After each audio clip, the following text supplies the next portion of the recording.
quisiéramos compartir un caso de un empresario exitoso en el lado brasilero, en Ponta Porã específicamente, y que quiere compartirnos su experiencia, cómo le fue en este tema del negocio, que nos cuente a alguien que haya dado unos pasos hacia adelante. Entonces invito al señor Anderson Cartes que nos pueda compartir un poco su experiencia.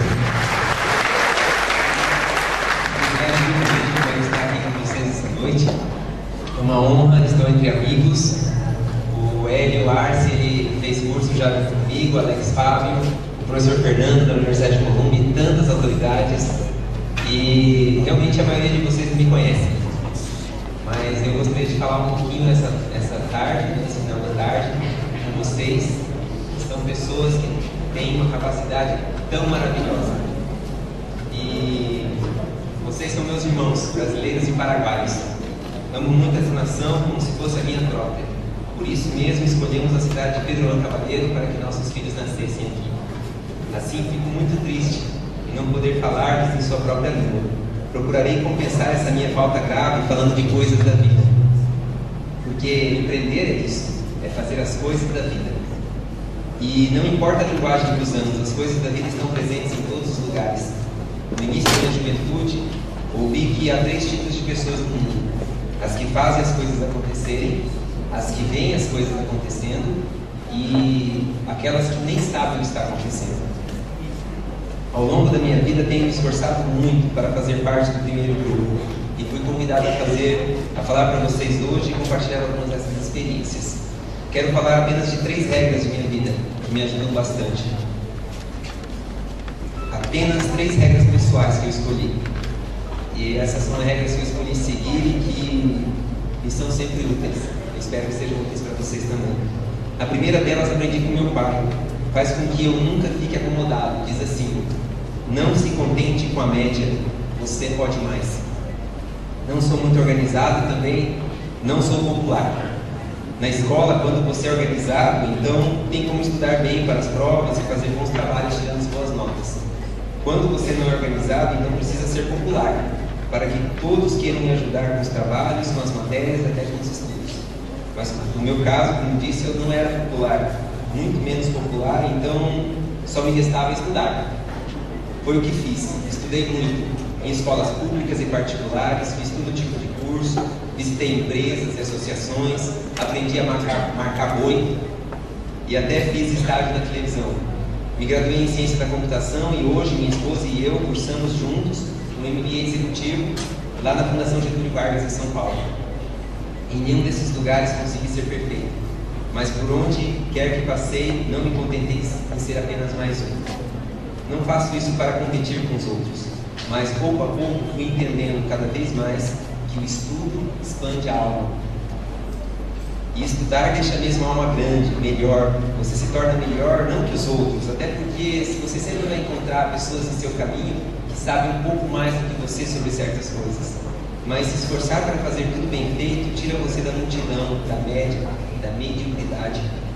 Então, quando não estou disposto a fazer algo bem feito, me pergunto muito se aquilo merece ser feito por mim.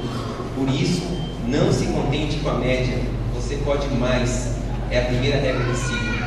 Minha segunda regra pessoal não é menos importante que a primeira, nem mais que a segunda, mas também me inspira muito, porque de vez em quando eu preciso me olhar no espelho e dizer para mim mesmo: lidere-se, pare de esperar que as pessoas tomem as rédeas da sua vida por você. É a mais pura verdade. Eu não posso ficar me lamentando que o dólar está subindo, que o governo não baixa os impostos, ou que a gasolina do Paraguai já está mais barata que a gasolina do Brasil. Já está mais cara que a gasolina no Brasil. Não adianta reclamar de algo que está fora do seu controle.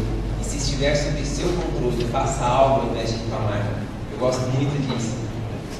Nós não somos reféns da vida e temos muitas razões para crer que tudo que passamos tem a capacidade de nos transformar naquilo que devemos ser. Tudo corre para o bem daqueles que amam a Deus. É o que pensam aquelas pessoas que têm fé em Deus e fazem disso o seu objetivo na vida.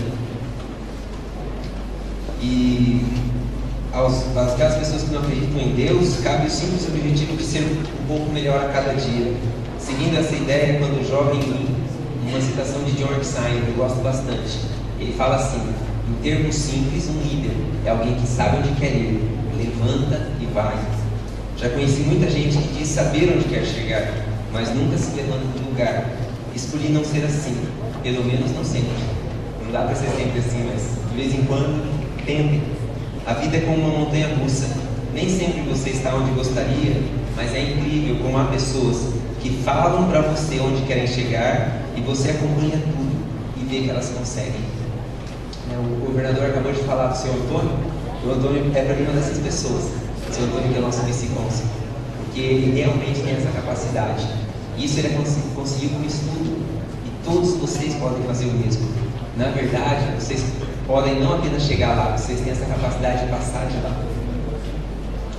E para isso devemos encarar as coisas como elas realmente são, não como nós gostaríamos que elas fossem. Nós gostaríamos que os concursos fossem mais fáceis, nós gostaríamos que as coisas nós conseguíssemos de forma mais simples, mas não é assim. Tudo é muito duro. Não há tempo para viver num mundo de fantasias.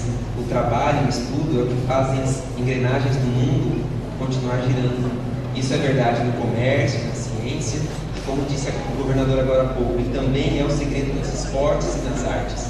Ninguém consegue um dom de graça, todos têm que trabalhar muito para conquistá-lo. Como eu queria me tornar um bom líder para mim mesmo, tive que aprender a estudar e trabalhar duro bem cedo na vida. E sou muito grato por isso, já que aos 30 anos estou apenas terminando minha última adolescência da vida. Um terceiro princípio que sigo é o de manter bons amigos. Incrível como aquele provérbio ecoa ao longo dos anos. Diga-me com quem andas e te direi quem és. Essa é a bela verdade. Pouco a pouco, a essência dos seus colegas somos a você. E você deixa de ser só você e começa a ser um pouco daquilo que os outros que estão ao seu lado são. Ninguém é tão pobre que não possa doar alguma coisa, nem tão rico que não possa receber. Como eu, já devem ter percebido, nem sempre os conhecidos que têm as coisas são as mais importantes para nós. Na jornada da vida, o maior desafio não é o de ter, mas o de tornar-se. Esse desafio é melhor superado ao lado de boas pessoas. Bem por isso, para mim, até orar agradecendo por aquelas pessoas que me ajudam ao longo da jornada da vida, faz com que eu me torne uma pessoa um pouco melhor. Em meu convite de casamento, eu coloquei uma citação que eu nunca vou esquecer. Diz assim: quem caminha sozinho pode até andar mais rápido, mas quem segue acompanhado certamente vai mais longe. E é isso que eu tento aplicar na minha vida. Porque ao procurar pessoas com belos objetivos da vida, que entendem a necessidade do estudo, do trabalho honesto, que mantêm objetivos focados de caráter, elevado, e busquem não apenas seus próprios interesses, mas trabalhem por uma amanhã melhor para todos, nos eleva e nos torna realmente fortes, nos dá forças para recomeçar quantas vezes for necessário. Então, não se contente com a média, você pode mais. Lidere-se, pare de esperar que as pessoas tomem as rédeas da sua vida por você e mantenha bons amigos. Espero que esses princípios representem algo para vocês também, que é o que tem me norteado. Muitos dizem que eu sou empreendedor. Tenho aprendido isso aqui, nessa terra. Nós estamos aqui hoje reunidos porque nós não queremos ser aquele segundo ou terceiro tipo de pessoa. Nós não queremos ver pessoas que façam as coisas acontecerem. Não queremos ter apenas uma ideia, mas às vezes nem saber o que está acontecendo. Nós temos a capacidade de fazer as coisas acontecerem. Vocês têm essa capacidade, então façam. Eu gosto de pensar em fazer isso aqui, porque, como diz Nyanderetan, essa terra é a nossa pátria. Obrigado e sucesso a todos.